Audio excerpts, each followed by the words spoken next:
Welcome back to the Pro Ticker Podcast, your Monday morning edition covering major financial magazine headlines, everyone. We are diving headfirst into the first full trading week of 2026. And wow, you couldn't ask for a more volatile start. Not at all. The global markets are grappling with two fundamentally contrasting narratives right now. On one side, you have this almost ecstatic, record-setting technology rally in Asia, just continuing the AI momentum from last year. Right. But then overshadowing that, a massive geopolitical shockwave that hit over the weekend. And it's fundamentally changing how investors are pricing risk. This rich batch of sources you've shared with us, it gives us the perfect vantage point to synthesize what's really moving the needle. It really is a study in market tension. What's fascinating here is how the market is processing both of these things at the same time. We have to unpack which force is dominant for you. Is sentiment being driven by that pure, unadulterated tech momentum from the AI boom? Or is it the anxiety? Exactly. Or is the anxiety from the U.S. military operation in Venezuela, which saw the capture of President Nicolas Maduro, is that the dominant risk factor? Because right now, we see risk assets like defense stocks and gold surging, but the equity indexes in Asia, they're shrugging it off. For now, at least. For now. That's the central paradox we need to explore. Okay, so let's start with the good news, with the momentum, because the start to the year in Asia has been nothing short of spectacular. We're talking about history being made on day one. We really are. The headlines, especially that report from investing.com, were definitive. Asia stocks, Japan, Korea hit record highs as tech rally gathers pace. It was an aggressive front-loaded rally. Just look at Japan. The benchmark Nikkei 225 surged nearly 3% in its first session. It closed above 51,800 points, a record high. And the broader TOPIX index, too? The broader TOPIX, yes. That's the one that covers almost all companies in the prime market. It also hit a new record high, reaching 3,486 points. And crucially, this wasn't just, broad market optimism. This strength was so heavily concentrated in that core technology trade. We saw these massive leaps for chip makers. Huge. Japan's Advanced Court, their key in chip testing, and Tokyo Electron, a major equipment maker. Both of them leaped well over 6%. And South Korea just echoed that performance exactly. Yeah. Their main market index, the Keiko SPI, also jumped nearly 3%, hitting a record peak over 4450. And the heavyweights there? Same story. Samsung Electronics and SK Hynix saw advances somewhere between 3 and 7%. This is all clearly linked to the expectation that demand for advanced processors, for memory chips, the building blocks of the AI revolution, that it's going to stay robust all through 2026. And Samsung wasn't shy about fueling that fire, which is a key nugget from the sources here. We saw reports that Samsung's co-CEO explicitly stated the company plans to double the number of its mobile devices that feature Google's Gemini-powered AI this year. And that's a powerful signal. Yeah. It's so tangible. You can see how consumer-side AI adoption is feeding directly back into the chip supply chain, and it's justifying these massive valuations. So that's the key takeaway for you right there. It is. Asian markets benefit enormously from their heavy exposure to that semiconductor pipeline. And if you step back, this massive rally is in sharp contrast to how Wall Street ended last year. The U.S. indexes, they kind of failed to deliver that traditional Santa Claus rally. Right, they were pretty cautious. Very cautious. So Asia, having missed out on some of that, is now riding this carryover wave of AI spending that's just hitting hard in January. But just as investors were celebrating these records, a major shockwave hits. And this is where we have to bridge that move from pure tech optimism to, global risk. While Asia was celebrating, the U.S. military operation in Venezuela over the weekend resulted in the capture of President Nicolas Maduro and his wife, Celia Flores. The indictment in New York is for narco-terrorism conspiracy. This is a huge, immediate shock to global stability. And we saw statements from Washington right away. President Trump initially said the U.S. would, quote, run Venezuela until such time as we can do a safe, proper, and judicious transition. Which is a very assertive, hands-on statement. Extremely. But then shortly after, Secretary of State Marco Rubio adopted a much more restrained tone. He focused on using tremendous leverage to achieve policy goals, specifically mentioning an oil quarantine. And that nuance in language, from running a country to applying leverage, that's everything for the market, isn't it? It's crucial for calculating long-term risk. Absolutely. So here's the most counterintuitive part of this whole story, the oil paradox. Venezuela holds the world's largest proven crude oil reserves. We're talking 303 billion barrels. It's about 17% of the global total. The largest. And yet, oil prices barely reacted. Brent crude was trading near $60, WTI near 57. It even slipped initially.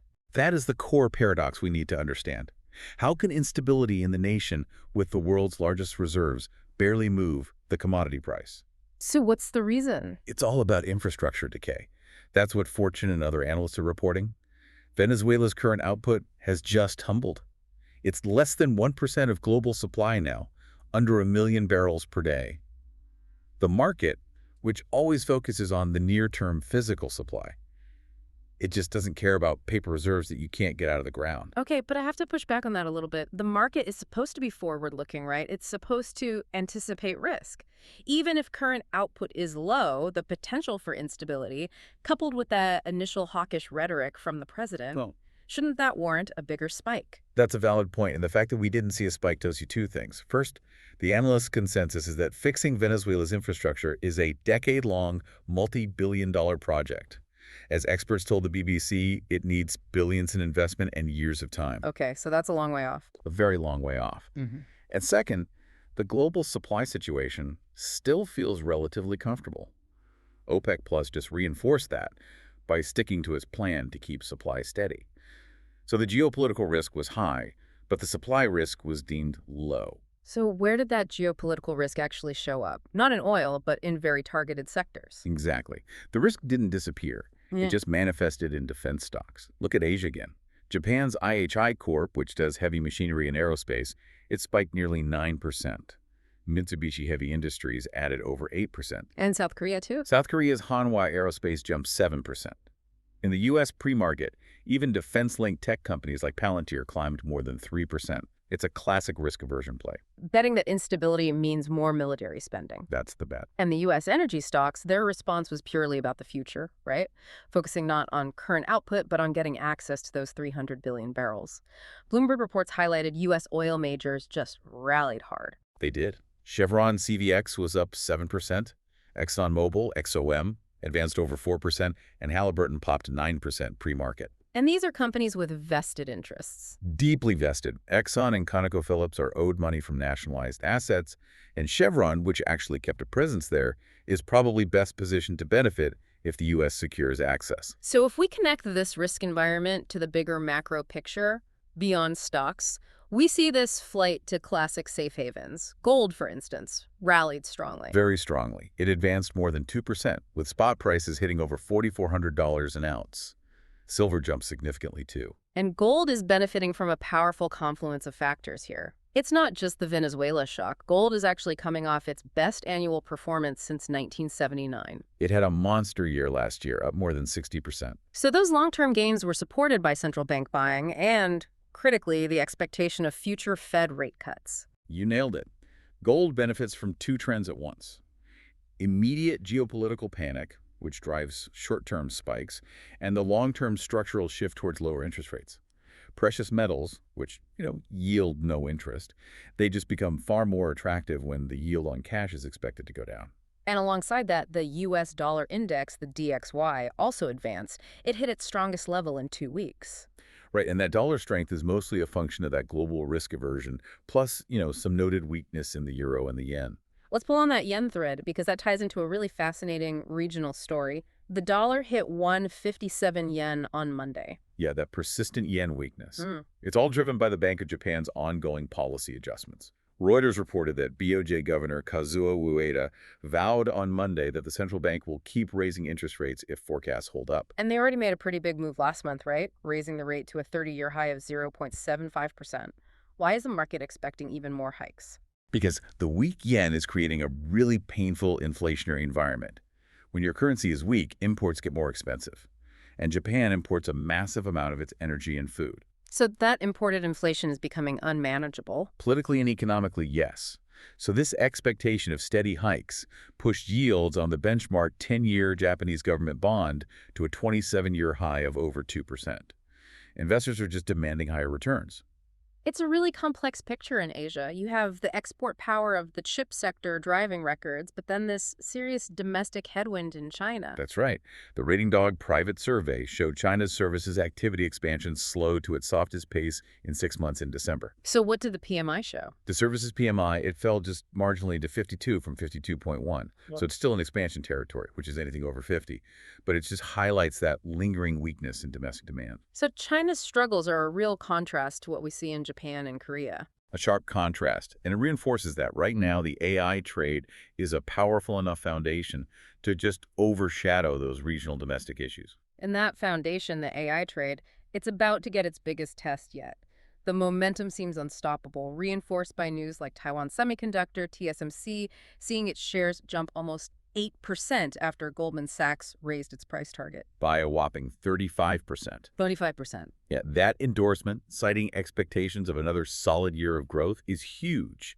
And it wasn't isolated. Foxconn, a massive NVIDIA server maker, also reported record fourth-quarter revenue driven directly by AI product demand. So the demand is real. It's not just theory. It's translating into hard dollars for key suppliers, Yeah. and it's justifying the huge valuations we're seeing. Okay, so here's the crucial event that's going to determine the next quarter for tech investors. The Consumer Electronics Show, CES 2026, begins this week in Las Vegas. This is it. This is the critical real-world testing ground. We've had some recent volatility disappointing earnings from companies like Oracle and Broadcom that triggered sell-offs, and the market needs reassurances. The messaging this week is paramount. So everyone is going to be watching the keynotes from NVIDIA's Jensen Huang and AMD's Lisa Su. Intensely scrutinizing them. What are they looking for specifically? Clarity on roadmaps.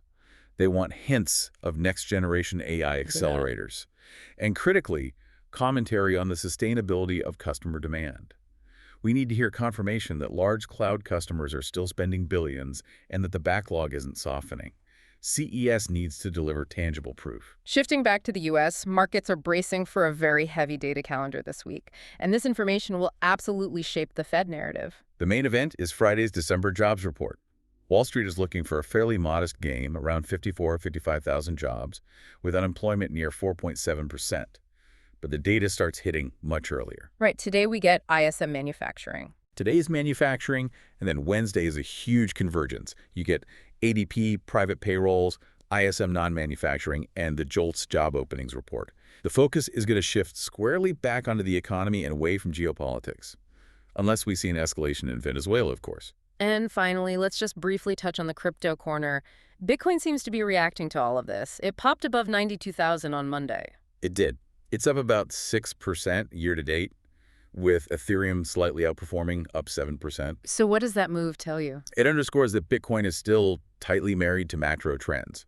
I mean, it's certainly seen as traders embracing optimism for 2026, but the long-term direction, as always, is dictated by overall risk appetite and especially Fed rate decisions. Like gold, it yields nothing, so lower rates make holding it less painful. So as we wrap up this very turbulent Monday, what does it all mean? Well, we've seen this powerful narrative of regional strength in Asia, particularly in chips, fueled by an AI enthusiasm that is, for now, powerful enough to mask the complexity of the Venezuela shock. The market is clearly weighing two enormous contrasting forces: the rising costs of geopolitical unpredictability, which you see in the golden defense rallies, Right. versus the sort of unstoppable momentum of the AI infrastructure boom, which is keeping major indices at record highs. Yeah. The question for the rest of the clip is which one of those gives way? That dynamic is absolutely going to define the coming weeks. And speaking of that geopolitical flashpoint, we noted Venezuela holds the world's largest proven oil reserves, 303 billion barrels, but its output is negligible. So here's a thought. If the U.S. successfully manages to secure massive foreign investment and rebuild that infrastructure over the long term, what effect would 300 billion barrels of crude oil eventually flooding the market years from now have on the current OPEC Plus dynamic? Something for you to mull over. A lot to think about. We've covered a lot of ground in this deep dive.